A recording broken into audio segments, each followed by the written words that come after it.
Learn English through story. A lover's embrace. In the small town of Maplewood, nestled deep in a valley surrounded by towering trees, the slow rhythm of life had never been disturbed by much. The town, with its cobblestone streets and tightly knit community, thrived on simplicity. People rose with the dawn, tended to their work, and ended their days with quiet reflection. Life moved like the stream that wound through the town, calm and predictable. But every so often, the surface of the stream was broken by something unexpected, something powerful, like the story of Sarah and Jonathan, a tale that rippled through the town, altering its course forever. Sarah had lived in Maplewood all her life. Her family had deep roots in the town, stretching back generations. Now in her mid-30s, she lived in her late parents' home alone, content with her solitude. Sarah was known for her sharp mind, calm demeanor, and kind heart, but most striking was her beauty, an ethereal grace that seemed untouched by time. Despite her many admirers over the years, she had never married. "She's waiting for the right one," the townspeople would often say with knowing glances, though many believed the right one had come and gone many years before. In her youth, Sarah had been in love with Jonathan, a traveling scholar who had come to Maplewood to document its history. They met by the stream one early summer morning, and their connection was immediate. He was intelligent, thoughtful, and had an air of mystery about him, a man deeply absorbed in the world of books and ideas. Sarah, with her love for poetry and philosophy, found in him a partner in mind and spirit. They spent every day together, talking long into the night about their dreams, their hopes, and the mysteries of life. But Jonathan, bound by his restless nature, could not stay. After a year in Maplewood, he left, promising to return when the time was right. "I have to go," he told Sarah the night before he departed. "There's so much of the world I need to see, so much I need to learn. But I will come back for you." Sarah had watched him go, her heart heavy but her hope alive. She waited. Weeks turned into months, months into years, and the letters that had come regularly in the beginning slowed, then stopped altogether. Jonathan never returned, and Sarah eventually let go of the dream she had held onto for so long. She convinced herself that he had forgotten her, that the world had claimed him as its own, and she would never see him again. Years passed, and Sarah's life fell into a quiet routine. She managed the small library in the town, spending her days surrounded by the stories of others, though never allowing herself to imagine one for herself anymore. The townsfolk respected her, admired her even, but she remained apart, unreachable in a way that many couldn't quite understand. Then, one spring afternoon, 20 years after Jonathan had left, he returned. Sarah was sitting by the stream, her usual spot for reading, when she saw him walking toward her. For a moment,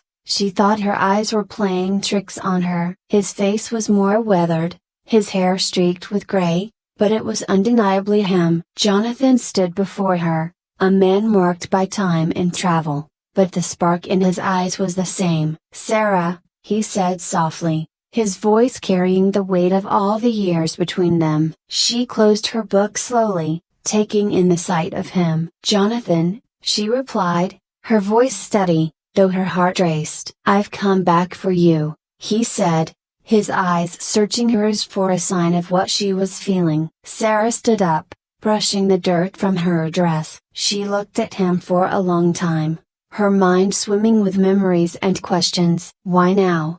she asked finally, her voice laced with both sadness and curiosity. Jonathan sighed and sat down by the stream, motioning for her to join him. She hesitated but eventually sat beside him, the gap between them filled with silence and 20 years of unspoken words. "I thought about you every day," he began, his voice barely above a whisper. "I never forgot you, Sarah. But I was chasing something I couldn't name. I thought I needed to see more of the world, to learn more before I could settle down, before I could be the man you deserved." Sarah looked at him, her expression unreadable. "And did you find what you were looking for?" Jonathan shook his head. "Not in the way I thought I would. I wondered for years, from one city to another, from one library to the next, always seeking some grand revelation, something that would make me feel whole. But in all that time, I never felt more complete than when I was here with you. Sarah's eyes softened, but her voice remained firm. You left, Jonathan. You left me waiting. I know, he said, his voice thick with regret. I was a fool. I thought I had all the time in the world, and I was too selfish to see what I already had. Sarah turned to look at the stream, watching the water flow over the rocks. And now? What do you expect? After all these years? I don't expect anything, Jonathan said. But I've come to realize that the love we had, the connection we shared, it's the only thing in my life that ever made sense. I don't know if you can ever forgive me, but I had to come back. I had to try. Sarah was quiet for a long time, letting his words sink in. She had spent so many years convincing herself that he was gone forever, that the chapter of her life with him in it was closed. And yet, here he was, offering her the one thing she had thought was lost, a second chance. Jonathan, she said finally, her voice soft but steady, I waited for you for so long. But in that time, I learned to live without you. I found peace in my solitude, comfort in my routines. You were my first love, and I will always cherish what we had. But I'm not the same person I was 20 years ago. He nodded, though his heart sank. I understand, he said, his voice heavy with the weight of her words. But, she continued, that doesn't mean there isn't room for something new. Jonathan's eyes flickered with hope. Something new? Sarah smiled, a small, sad smile that held both the promise of possibility and the reality of the past. Yes, we can't go back to what we were, but that doesn't mean we can't move forward. We're different people now, older, wiser. Maybe we can build something from that. Jonathan reached out and took her hand gently. I would like that, he said, his voice barely above a whisper. For the rest of the afternoon, they sat by the stream, talking about their lives, their journeys, and the ways they had changed. It wasn't the passionate reunion of two lovers reclaiming lost time, but rather the quiet embrace of two souls who had traveled long and far, only to find themselves back where they started with each other. Over the next few weeks, Jonathan and Sarah slowly rekindled their relationship, though it wasn't without its challenges. Jonathan, accustomed to a life of wandering, had to learn to stay still, to be present in the moment. Sarah, used to her independence, had to learn to let someone back into her life, to open herself up to vulnerability again. It was a delicate dance, one that required patience, trust, and a willingness to let go of the past. One evening, as they sat together on Sarah's porch, watching the sun set over Maplewood, Jonathan turned to her and said, I spent so many years looking for something out there in the world, something I thought would complete me. But now I realize that the only thing I ever needed was right here, with you. Sarah smiled softly, resting her head on his shoulder. We all spend our lives searching for something, Jonathan. Sometimes,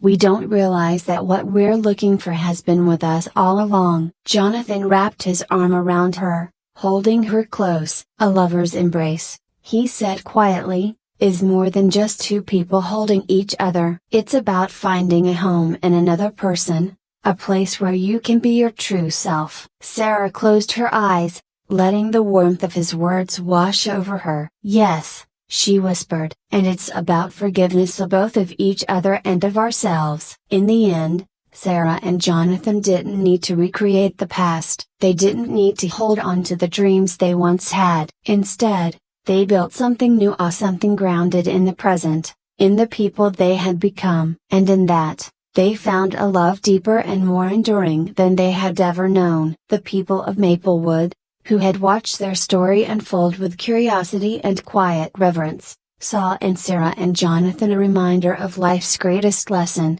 that love, in all its forms, is not about possession or control, but about the willingness to embrace change, to forgive, and to grow both as individuals and together. And so, in the quiet town of Maplewood, Sarah and Jonathan found their way back to each other, and not as the people they once were, but as the people they had become. In each other's arms, they found the peace and belonging they had been searching for all along. Love is not about holding on to the past, but about embracing change, forgiveness, and the possibility of growth together, even after years apart. I hope you enjoyed the story. If you enjoyed, then please like and share this video, and don't forget to subscribe our YouTube channel. Thank you for watching.